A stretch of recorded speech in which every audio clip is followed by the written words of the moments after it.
In this video, we start a new game called Call of Dragons. So in this one, I'm going to give you how I've been leveling and a lot of other people have been leveling. So stick around. Let's get it.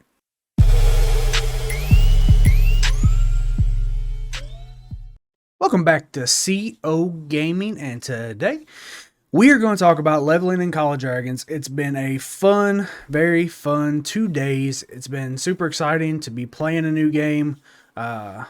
Still to be doing videos on the old game, but we're going to launch this series. It's a very fun game to play. So we're going to talk about leveling. The easiest way to level your commanders that we have found right now, which I am actually behind on, but we're going to catch up pretty quick.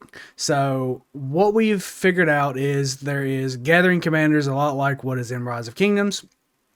So basically your goal is to get at least one of these dudes to 20 so you can add a deputy to them. Once you add that deputy to them, basically what happens is the experience you get from gathering splits between the two commanders. So that allows you to level not only your primary, then you get to level your secondary. So what the kicker is to this is you got to make sure that you slot the right way in your talent tree. So basically when you go in your talent tree, you're going to see this first skill gives you up to 12,000 experience per day, which is equal to 1.2% of the number of resources gathered. So of course, the higher the resources you gather from a plot, the more you're going to get. Now you can only cap that at 12,000, but with that being said, you can switch your deputies. So when you hit your cap of that 12,000 and above, because one of the later trees gives you a little bit more, then you just switch your deputy. No, you're not going to get it on that gathering commander, but that's not what you're really trying to do anyway. The ideal is to allow you to level other commanders at the same time, which is going to work perfectly. So, but that one gives you the 12,000, and then if you go on up the tree, once you get to this point, you can do another 20,000 XP per day, and this one is 2% of the number of resources gathered. So, what is that? 20 and 12 is 32,000. That's 32,000 experience you can get every day on pretty much as you can gather.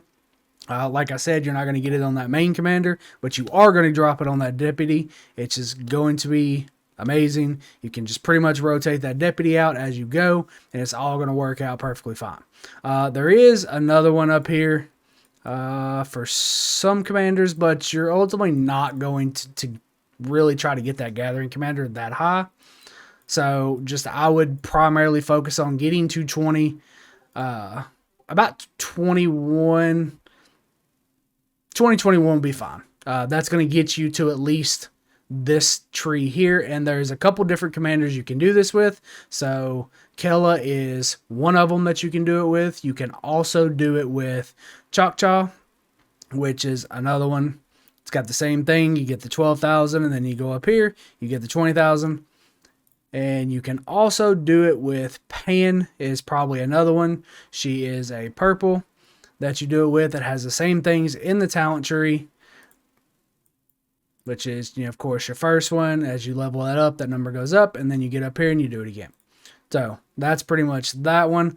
Also, on all three of these commanders, you get your second skill here is a gather speed bonus, which is going to make your gathering go faster, which ultimately is going to allow you to get more experience every day on however much you can gather. All three of those have that as well.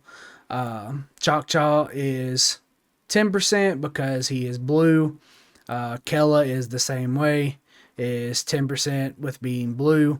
Also, if you get, of course, your third skill unlocked, once you get 3 stars, you can up her load capacity, which is always nice. The more you can carry, which is ultimately going to be the more experience you get off one tile. And then Pans, of course, is in her second skill as well. There's one other gathering commander, Ordo.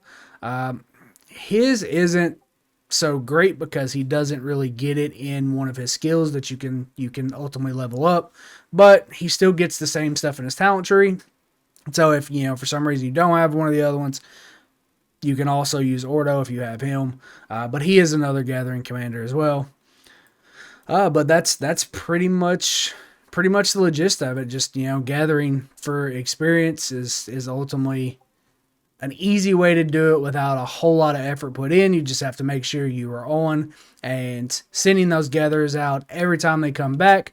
Make sure you're monitoring what experience you're getting from your deputy, especially because you're really going to be putting one or more of your fighting commanders on there to try to power them up a little bit. But that's really the gist of it. Just make sure you send. Every time they come back, send it off. Monitor your experience. Make sure you're not just sending and getting no experience from it, because there is a cap on it. And then once you hit that cap, switch that deputy. Send Kella back out, whichever one you're using. You can do 2 at a time. Once you get them to 20, you can put that deputy on them. So that's ultimately what it is. That's pretty much it. That's the leveling guide. Some other things that you can do to get some experience is, of course, hit your Darklings. Servers, Darkling levels go up kind of as your server progresses. So like right now, my server, we can only hit Darkling 9s. Those give you about 1100 experience per hit, but you really kind of got to monitor that because you run out of your stamina. So really the gathering is kind of the ultimate way to level right now. I feel like it will probably change a little bit later on when we start to get more, higher level Darklings we can hit. But for now, gathering is the way. So if you like this video and you want to support this channel, hit the subscribe button, like the video if you enjoyed this content. Until next time, see you out.